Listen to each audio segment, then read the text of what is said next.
E os preços do ouro também caíram no comércio asiático, pressionados por um dólar resiliente em meio a alguns sinais de força na economia dos Estados Unidos, mesmo enquanto disputas legais sobre as tarifas comerciais do presidente Donald Trump abalaram o apetite por risco.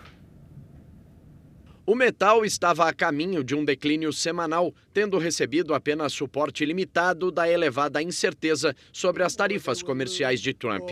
Os preços do ouro ganharam algum terreno depois que um tribunal de apelações decidiu restabelecer temporariamente a agenda tarifária do republicano, mas isso foi insuficiente para compensar as perdas registradas no início desta semana. A força do dólar, após alguns dados econômicos positivos dos Estados Unidos, foi um ponto importante de pressão sobre o ouro e os preços mais amplos de metais, enquanto os mercados também se preparavam para uma leitura potencialmente forte do índice de preços para gastos de consumo pessoal. O ouro à vista caiu 0,7% para 3.293 dólares a onça, enquanto o ouro futuro para agosto caiu 0,8% para 3.316 dólares a onça. O ouro estava sendo negociado com queda de mais de 1% nesta semana, já que as perdas no início da semana compensaram em grande parte alguns ganhos obtidos com as oscilações tarifárias de Trump. O metal foi pressionado por uma combinação de força do dólar e realização de lucros sustentada, especialmente depois que os preços à vista atingiram um recorde histórico no início de maio. Mariana Almeida, vou me juntar a você aí, a gente está vendo barras de ouro no telão. Eu percebo que é um movimento um pouco contraditório, né? A gente tem aí problemas de tarifas, ali esse ruído dentro dos Estados Unidos, né? Trump tentando tarifa, a justiça derrubando, ele conseguindo reverter. Temos ainda atenção ao risco fiscal por lá, com aquele pacote de corte de impostos.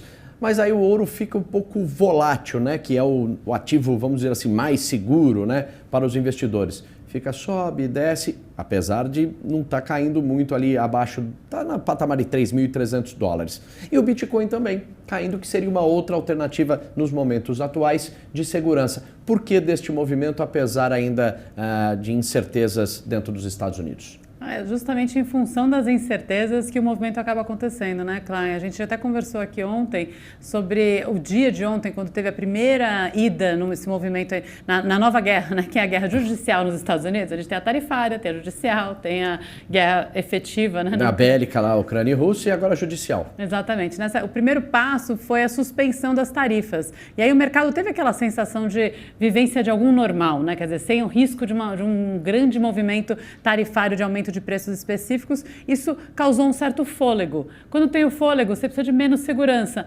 Deixa o ouro lá de canto, né? Não vou precisar, vou me arriscar aqui no mercado. Logo em seguida vem outra ação da tarifária dizendo, não, as tarifas estão valendo sim, vão continuar valendo. Aí, diminui esse fôlego.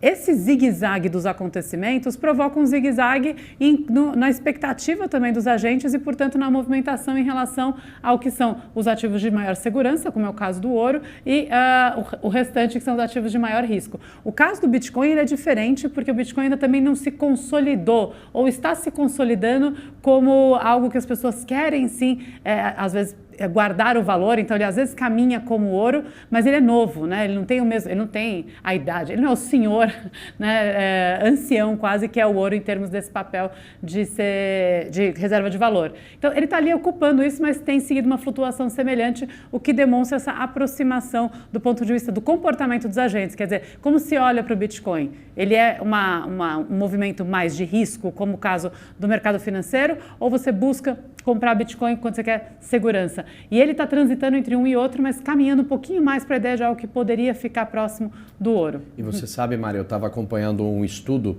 sobre a criptomoeda Ethereum.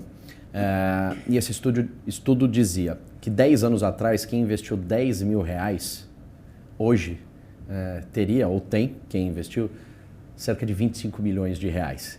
Então, para a gente ver como a criptomoeda cresceu, agora é um ativo mais seguro, mais buscado e que realmente tem aí um comércio, uma negociação diferente já dessa última década, né? Mas isso é muito interessante, Cléber, porque por que mudou o valor do Ethereum, né? O que mudou de 10 anos atrás para agora? Por que essa pessoa enriqueceu? Qual foi o movimento que a Ethereum provocou, por exemplo, econômico, para justificar o aumento de valor?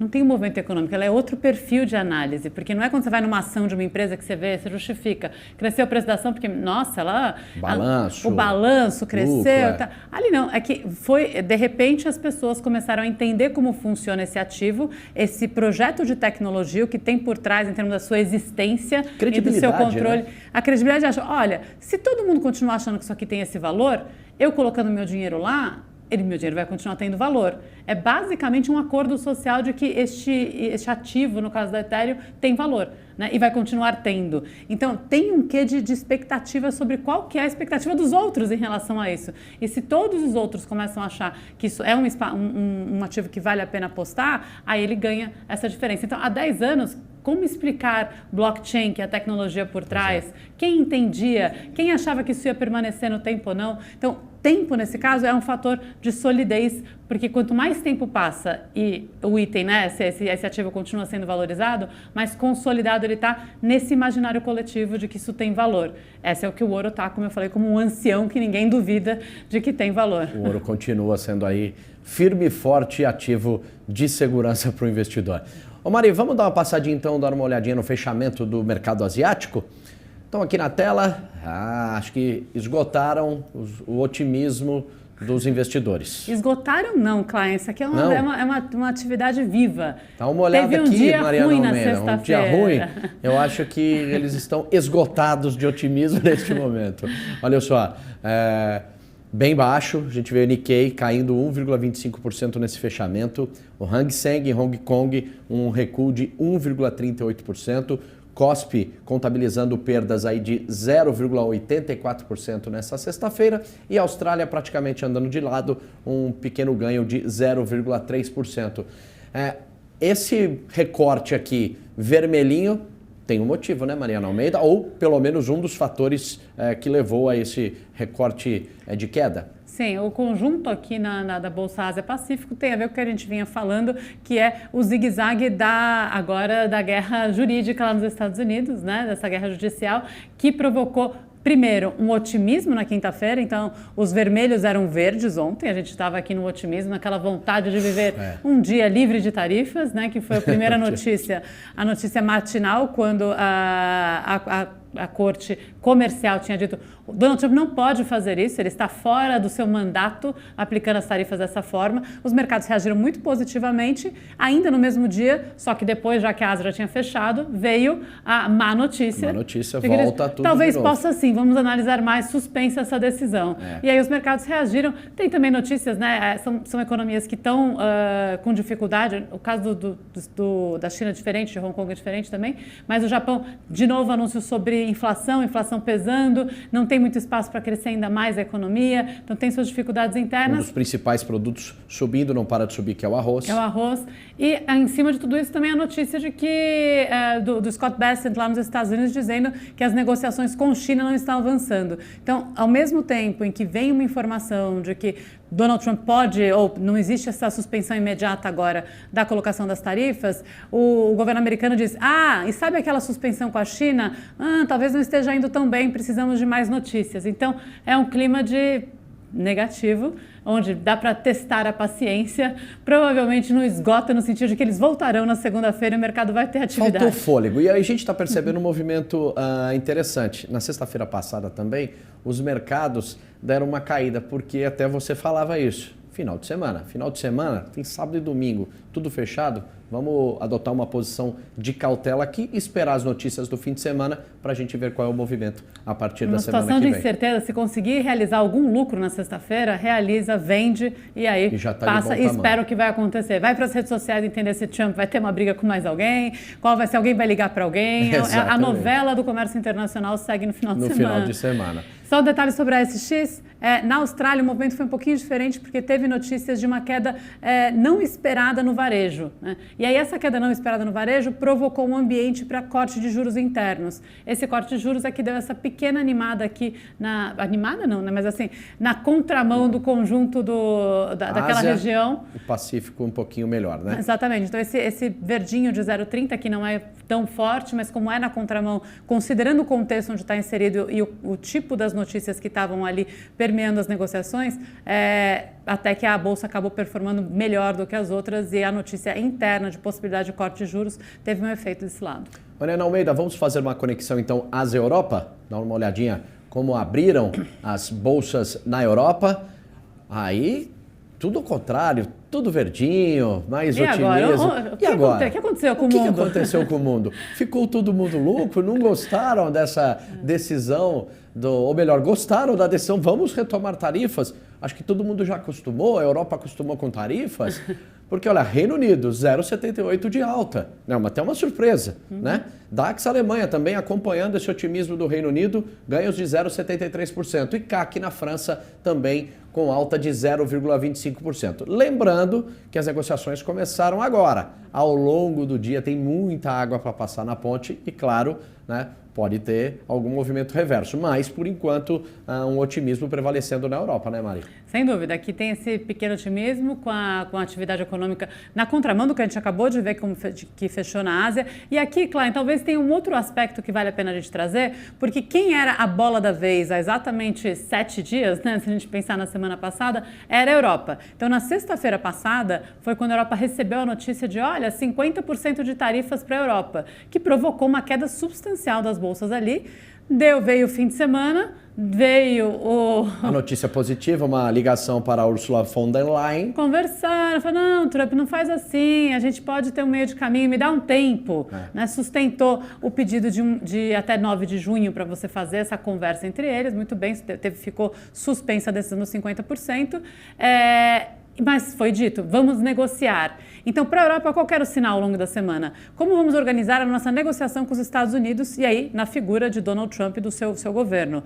Quando você está indo para a conversa com um outro lado e este outro lado se fragiliza, para você, enquanto quem vai negociar, é bom. De alguma maneira, esse vai e vem, esse zigue-zague e a briga de Donald Trump interna com os lados da justiça, para a Europa, são um espaço de fortalecimento na mesa de negociação. Porque quando ela vai sentar, vai dizer, vai colocar 50%? Será que a corte vai deixar? Você tem certeza que isso vai acontecer? Então, o Trump está frágil na entrada dessa negociação e talvez as bolsas estejam vendo que, se for nessa toada, pode ser que no caminho da negociação estes países aqui saiam mais fortes. E tem aquela questão de que Trump também agora tem outros problemas para cuidar, a não ser ficar pensando em tarifar. Ele tem problema interno agora, essa questão jurídica, né? E talvez fique um pouco mais maleável ao sentar à mesa para negociar essas tarifas e a Europa, como você disse, ganha um pouquinho mais de fôlego, um pouquinho mais de cartas para conseguir uma tarifa melhor ou uma negociação melhor na mesa. Né, é isso. E tem um outro fator de transmissão eventual, assim, se a gente pensar, Elon Musk, que é outra figura importante para falar de Donald Trump essa semana, né?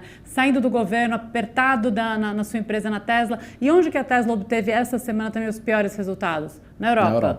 A Tesla que perdeu vendas muito grandes na Europa, ela tem fábrica na Alemanha, foi a fábrica da Alemanha que caiu, então a Europa ampliou suas compras da BYD, teve um movimento interno aí de rechaço a esse projeto, então a Europa chegando no jogo querendo se afirmar como protagonista e dizendo, eu também aqui tenho condições de sentar nessa mesa, talvez até com mais estabilidade, mais repertório agora do que Donald Trump, porque tem um apoio interno que parece estar reagindo tanto do ponto de vista das medidas europeias quanto dessa economicamente com as escolhas que faz. Está chegando mais forte. Então vamos sair da Europa, vamos voltar aqui para o Brasil, porque quem está chegando com as informações do mercado financeiro brasileiro é a nossa repórter Bessi Cavalcante. Bessi Cavalcante já está aqui conosco falando ao vivo de São Paulo. Oi Bessi, muito bom dia para você. Ontem um dia de baixa liquidez, né, na Bolsa Brasileira e acabou fechando aí, andando de lado, vamos dizer assim, né, Bess? E hoje, o que nós podemos ficar atentos ou prestar atenção no movimento do mercado de ações? Seja bem-vinda ao Agora. Obrigada, Klein. Ótimo dia para você, para a Mari e para todo mundo que acompanha a gente aqui no jornal. Hoje a gente tem os dados, né, da nossa economia, que vão ser divulgados já às 9 horas pelo IBGE, né? Isso deve ter algum impacto sobre o pregão de hoje, né? Ontem, como você disse, a gente teve a bolsa fechando em mais um dia de queda, isso porque no pregão anterior a gente caiu também depois de 3 altas seguidas, a B3 sentindo aí os impactos, né, dessa novela do pacote do IOF, que segue acontecendo, né? A gente faz só uma retrospectiva aqui, o Congresso pede uma alternativa, o ministro da Fazenda diz que ainda não tem alternativa. Deu-se um prazo de 10 dias e agora a gente vai ver como é que o nosso mercado financeiro responde, né? Somado a isso, a gente teve também recentes números do nosso mercado de trabalho, ainda bastante resiliente, mesmo diante dessa política monetária, né, do Banco Central para conter os juros e, consequentemente, a inflação, né? Então, tudo isso tem respingado nos pregões da B3, exatamente porque o mercado financeiro fica sem horizonte para entender quando é que a gente vai ter juros caindo novamente, né? Então, ontem a gente teve queda de 0,25%, 138.533 pontos, fechou o pregão da Bolsa de Valores de São Paulo. A moeda americana acabou caindo também, acredito que mais relacionado ali às instabilidades no mercado externo, né? A política comercial de Donald Trump, que vem ali sendo ameaçada pela justiça, né? A gente viu ontem, e também dados relacionados à própria economia americana, que aponta mais sinais de retração, né? Então a gente teve também o dólar aqui em relação ao nosso mercado, que caiu 0,5%, fechou a R$ 5,66. As 3 ações que mais valorizaram ontem na B3 foram Petz, Marfrig e Cosan. Petz subiu 2,38%, fechou cotada a R$ 4,30. As ações registram maior alta do Ibovespa, né? E 7,53% de aumento nesse mês. Aliás, 7,53% de baixa no mês, mas no ano acumulam alta de 5,65%. Já a Marfrig subiu 2,13%, fechou cotada a R$ 25,85. No mês acumula uma alta de 20,34%. Cosan fechou com alta de 2,07%, cotada a R$ 8,40. A Cosan tem alta de 8% no mês. E entre as maiores quedas do Ibovespa ontem, no pregão, a gente teve Azul, Magazine Luiza e Minerva, né? Azul, a gente lembra, foi dia de despedida depois desse anúncio de entrada, né, no Chapter 11, né, que é uma espécie de recuperação judicial pedida pela empresa ali nos Estados Unidos. Então, ontem foi o último dia de Azul participando do índice do Ibovespa. Né? Então eles fecharam com uma queda de 6,8%, cotada a 96 centavos os papéis. Já a Magazine Luiza caiu 4,92%, cotada a R$ 9,08. Minerva também caiu 3,83% e fechou cotada a R$ 5,02, né? Lá em Nova York a gente teve um pregão mais positivo, né? Acabou que SP 500, Dow Jones e Nasdaq subiram, SP 500 0,4%, Dow Jones 0,28% e Nasdaq 0,39%. E hoje aqui a gente segue atento a esses movimentos do mercado, Klein, sobretudo relacionado aos dados do nosso PIB, que, como eu disse, saem daqui a pouquinho, por volta das 9 horas da manhã. Esses dados vão ser divulgados pelo IBGE. Volto com você. Obrigado, Bessi Cavalcante, muito bem lembrado. Bom a gente ficar acompanhando o PIB, porque é um termômetro importante para a economia e os mercados vão estar todos atentos. Bom trabalho para você, Bessi Cavalcante. Agora, às 7 horas 35 minutos, Mari Almeida. Bolsa brasileira deu uma patinada por causa ainda dessa batalha do IOF aqui no Brasil. A gente vai trazer todos os detalhes ainda nesta edição do Agora. Também aquelas incertezas tarifárias nos Estados Unidos, né? E uma sessão muito volátil, acabou numa queda, mas a Bovespa B3 deve fechar maio com ganhos de um pouquinho mais de 2%, né? É até animador, né? Dentro da grande tempestade que a gente está vivendo internacionalmente, como a gente falou, é isso, não dá nem um dia, né? Cada período uma novidade, uma mudança nas expectativas mais gerais do mercado. Acho que a Bolsa Brasileira tem performado de maneira bastante consistente, no sentido de que ela conseguiu demonstrar um crescimento Não é um crescimento eufórico, mas também é isso, não tem condições para euforia. A estabilidade, um processo de crescimento que vá acontecendo aos poucos com bastante robustez, assim, é talvez o que a gente procure nesse momento. Lembrando que a gente teve aí, de fato, crescimentos e investimentos associados às possibilidades de oportunidades vistas, ao acompanhamento da economia brasileira, que vem diminuindo o seu ritmo, mas sem derrubada muito forte, que vem diminuindo em função das taxas de juros, né, de aumentar a taxa de juros exatamente intencionalmente para conter a inflação. Isso tem acontecido num timing que o mercado está conseguindo absorver e ainda assim apostar. Então, acho que no cenário mais geral da finalização de maio, a situação é positiva. Vamos ver como se desenrola ainda essa questão do IOF, que vamos falar mais na frente. Vamos falar mais na frente. E tem uma sensação de que o PIB vem aí com dados positivos, né? Aí o mercado vai fazer a análise no final de semana para começar a semana, inclusive, digerindo aí essas informações sobre o produto interno brasileiro, né? O produto interno bruto. A gente teve a informação do CAGED, que é a geração de empregos, que foi bem acima das expectativas, né? Com o aumento do número de vagas que foram criadas. Quase 100 mil acima da expectativa. Quase 100 mil acima da expectativa, que é bastante. E com o valor também, com a remuneração recebida nas novas vagas, também um pouco acima das expectativas. Então, demonstrando um aquecimento ainda. Isso, de um lado, pode provocar uma busca aí, né? Um aquecimento com essa renda adicional de bens que talvez não estejam prontos para aparecer, pressionando a inflação, mas de outro, significa crescimento de produção. Então, o equilíbrio, o resultado do equilíbrio desses dois movimentos é o que a gente tem que ir acompanhando, e o mercado, a notícia do PIB vai ajudar a tentar ancorar e dar uma direcionada mais forte nessas expectativas. E saindo 9 horas da manhã, a gente traz então a informação do PIB ainda aqui dentro do Agora. Com certeza. Até já, Maria Almeida. Até.